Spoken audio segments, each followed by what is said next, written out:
The body hit the water before anyone could scream. That was how it always ended in Umohi. Not with a fight. Not with a chase.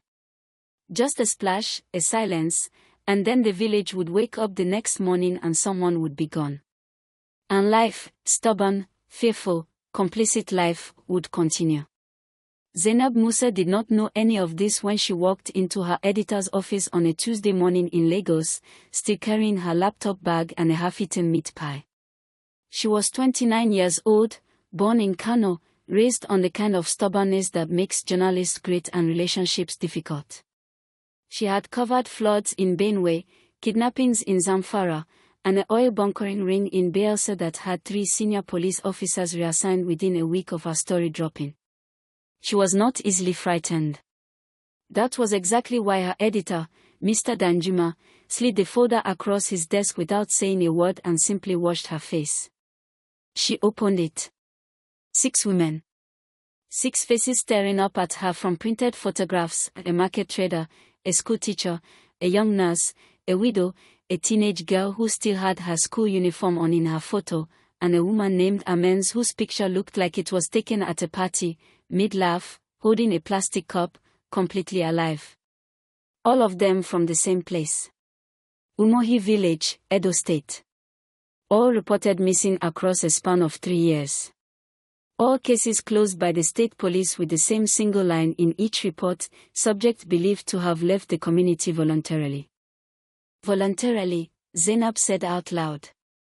6 of them, Mr. Danjuma replied. Voluntarily. She closed the folder. When do I leave? She was on the road to Edo by Thursday morning, sitting in the passenger seat of a dusty Sienna driven by Festus, a 24-year-old local fixer she had worked with once before in Benin City. Festus was normally talkative, the kind of young man who had a comment about everything and a cousin everywhere. But the further south they drove, the quieter he became. Zainab noticed it the way she noticed everything, carefully, without immediately saying anything. It was when the road narrowed to a single lane flanked by tall trees that she finally spoke. You've been to Umohi before? It wasn't a question. Festus gripped the steering wheel a little tighter. Once, he said. I was maybe 16. My uncle took me for a burial. We didn't stay long. Why not? He was quiet for a moment. There is a stream there, he said slowly, like a man choosing each word carefully. At the back of the village, behind the forest path. They call it Isioma's mouth. He paused. My uncle told me, don't go near it. Don't drink from it. Don't even look at it when the sun is going down. Zainab turned to look at him. And you listened? I was 16 and the way my uncle said it, Festus shook his head. Yes. I listened. Zainab turned back to the road and said nothing. Inside, she filed it away the way she filed all superstition, as local color. As texture. As the kind of detail that makes a story readable but proves nothing. She would think about that later. About how wrong she was. Umohi was beautiful in the way that places hiding terrible secrets often are, lush and green and impossibly quiet for a community of its size. Children were playing in the compound near the entrance when the Sienna pulled in, but they stopped the moment they saw strangers and stood watching with wide, unreadable eyes. Women carrying basins on their heads slowed their steps. An old man sitting outside a zinc-roofed shop looked up, looked at Zainab specifically, and then looked away. She felt it immediately. That specific kind of silence that is not peaceful. The kind that has been practiced. She and Festus set up at a small guest house near the village center, 2 rooms, a ceiling fan, a window that looked out into a pawpaw tree. Zainab spent the first afternoon knocking on doors, recorder in her bag, questions already assembled in her mind. She asked about the missing women. She asked about the police. She asked who held power in the village. The answers she got were variations of the same non-answer. I don't know anything. These things happen. Maybe they traveled. One woman, middle-aged, kind-faced, had actually started to say something real. Her voice had dropped, her eyes had moved towards Zainab's recorder, and she had begun to say, "Chief Osakpola, he is the one who." And then a shadow fell across the doorway. DSP Rotimi stepped in uninvited, tall and broad in his uniform, smiling the kind of smile that doesn't reach the eyes. "Madam Journalist," he said warmly. "I heard you were in the village. I came to offer my assistance. Anything you need to know, I am here to help." The woman with the kind face said nothing else. That night, Zainab lay on the narrow guest house bed staring at the ceiling. Her notes were thin. Her recorder held almost nothing useful. Her editor had given her 5 days. She had 4 left and not a single verifiable fact beyond what was already in the folder. Then she heard it. Faint. Barely there. A sound drifting in from the direction of the forest, low and rhythmic, like a woman humming a song with no beginning and no end. Zainab sat up. Listened. It came again, softer this time, almost like something carried on the air that wasn't quite wind. She told herself it was a neighbor. She told herself it was an animal. She lay back down and closed her eyes. She barely slept. Before Festus was awake the next morning, before the village had fully stirred, Zainab pulled on her shoes and followed the sound. She didn't plan to. Her body simply moved toward it the way a compass moves toward north, without consulting her. The forest path was narrow and the red earth was soft underfoot, pressed down by old footsteps, many of them, over many years. She pushed through branches heavy with morning dew until the trees opened up and she saw it. The stream. It was not what she expected. She had imagined something murky, something that looked like it deserved its reputation. Instead it was still and dark green and startlingly beautiful, surrounded by ancient trees whose roots gripped the bank like the fingers of something that would not let go. At the edge of the water, there were dried flowers, not fresh, not fully decomposed, caught in some strange middle state, as though time moved differently here. She crouched at the bank, looked at her reflection. And without thinking, without any of the caution that Festus had planted in her, she splashed water onto her face. The world went silent. Not quiet. Silent. The birds stopped. The leaves stopped. Even the sound of the water itself dropped away into nothing, like someone had placed a hand over the mouth of the world. And then a voice. Not from the trees. Not from behind her. From somewhere inside her own chest, calm and clear and ancient, like a woman speaking from the bottom of a very deep well. "You came," the voice said. "I have been waiting." The water had to choose someone. It chose you. Zainab fell backward onto the bank. Her hands hit the mud. She spun around, nothing. She was completely alone. Her heart was slamming against her ribs so hard she could hear it. The voice came again, quieter, patient. "Don't run. Please. I have been here for 40 years and you are the first person the water has let in. If you run now, I will wait another 40. An amends does not have 40 years. She does not have 40 hours." Zainab froze. Her hands were shaking. Every rational bone in her body was screaming at her to stand up and leave. But her hand, almost by its own decision, reached into her pocket and pulled out her phone. She pressed record. "Who are you?" she whispered. The voice answered without hesitation. "My name is Isioma. I was a schoolteacher. I was 26 years old. And I was the first woman this stream received. If this story is gripping you the way it is gripping me just writing it, hit that like button right now and make sure you are subscribed so part 2 lands directly in your feed." Zainab did not move from that bank for 20 minutes. She sat in the mud with her phone recording and her knees pulled to her chest and she listened to a dead woman tell the truth that a living village had buried for 4 decades. Isioma spoke without rushing. Without anger, which was the part that broke Zainab the most, not the rage she expected, but the exhausted, measured calm of a woman who had rehearsed this testimony 10,000 times in the dark and was finally being heard. It was 1983, Isioma said. Chief Osakpola's father, the old chief, Emmanuel Sr., he had made an agreement with a mining company. A foreign company. They wanted the land on the eastern edge of the village.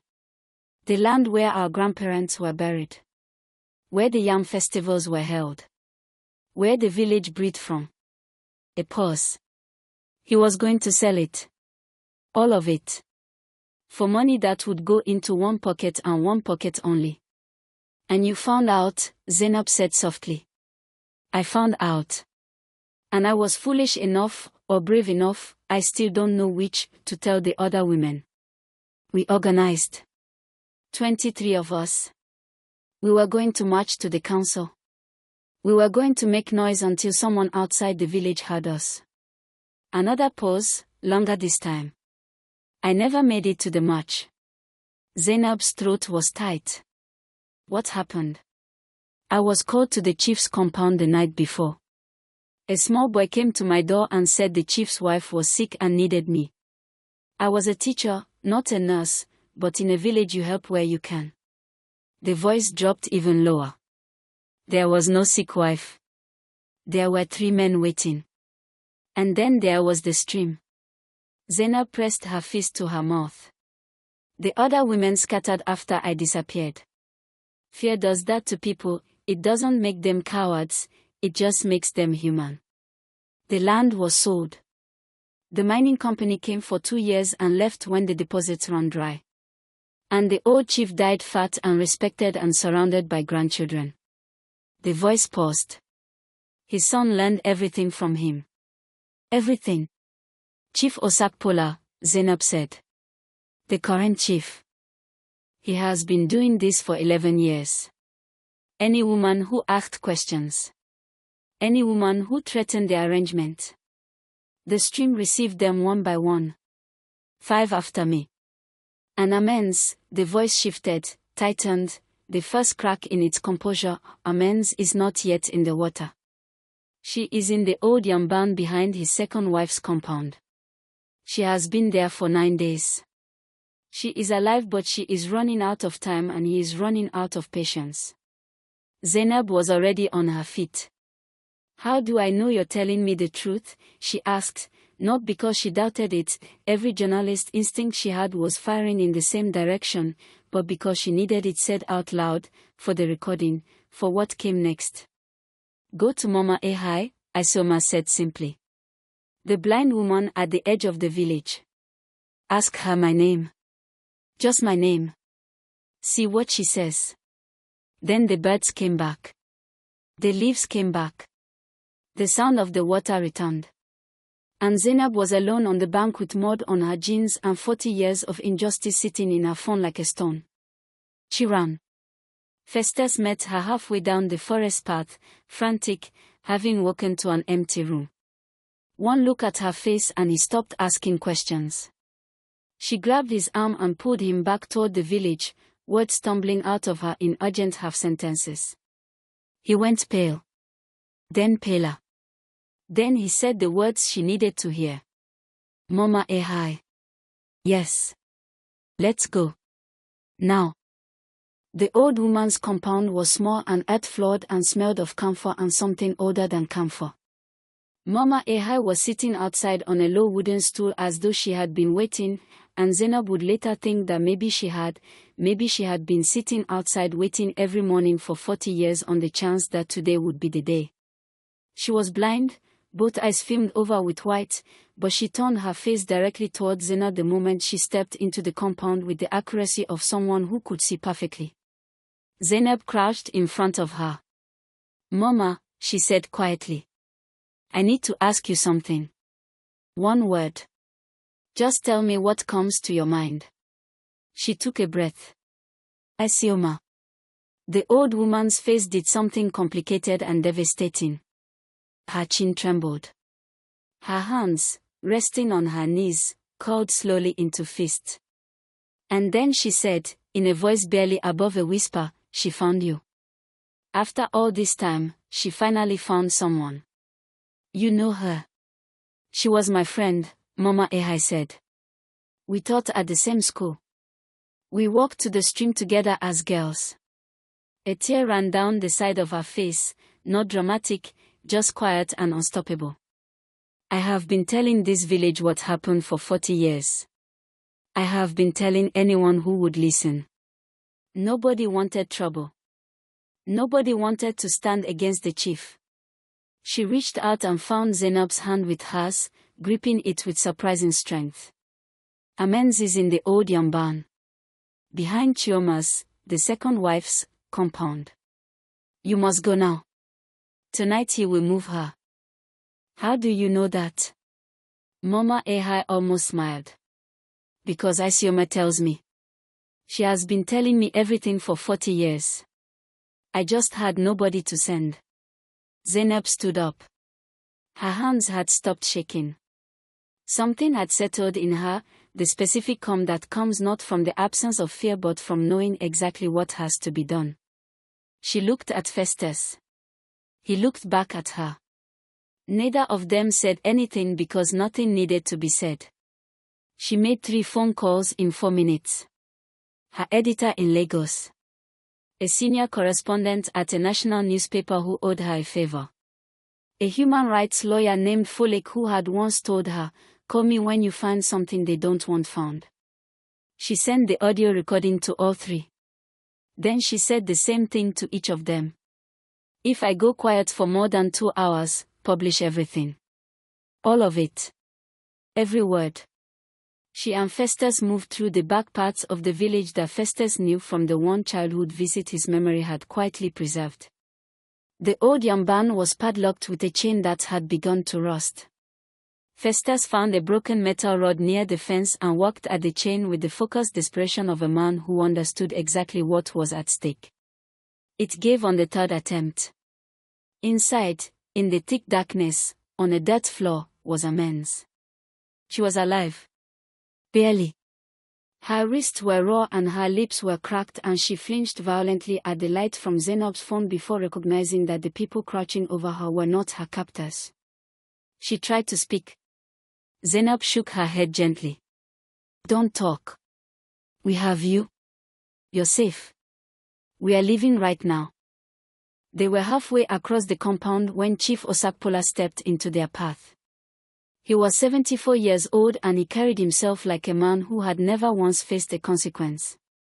Behind him stood 2 young men and DSP Rotemai, hand resting near his holster with the casual threat of someone who had done this before. The chief looked at Zainab the way powerful men look at things they intend to crush, not with rage, but with the bold certainty of a man who has always won. You are not from here, he said. His voice was deep and even. You don't understand how things work in this place. Zainab raised her phone. The red light was already on. She was already Eve. I understand perfectly, she said. And so does everyone watching this right now. The chief's eyes flicked to the phone. Something moved behind them, the first fracture in 40 years of certainty. He stepped forward. And then he stopped. Because the villagers had gathered. They had come out of their compounds and their doorways and their hiding places, quietly, the way villages move when something has finally broken open that cannot be closed again. Women first, standing in a line behind Zainab. Old men behind the women. Children watching from walls. And at the center of the gathering, carried out on a wooden chair by 2 young men, was Mama Ehai, blind, upright, her face turned toward the chief with the accuracy she always had. DSP Rotemai looked at the crowd. He looked at the live phone. He looked at the chief. And he took a slow, deliberate step backward. The 2 young men were already gone. Chief Osakpola stood alone. For the first time in 40 years, no protection, no arrangement, no silence to hide behind. Just the open air and the eyes of every person whose silence he had purchased or terrorized, all of them returned now, all of them watching. And then one woman stepped forward and spoke a name.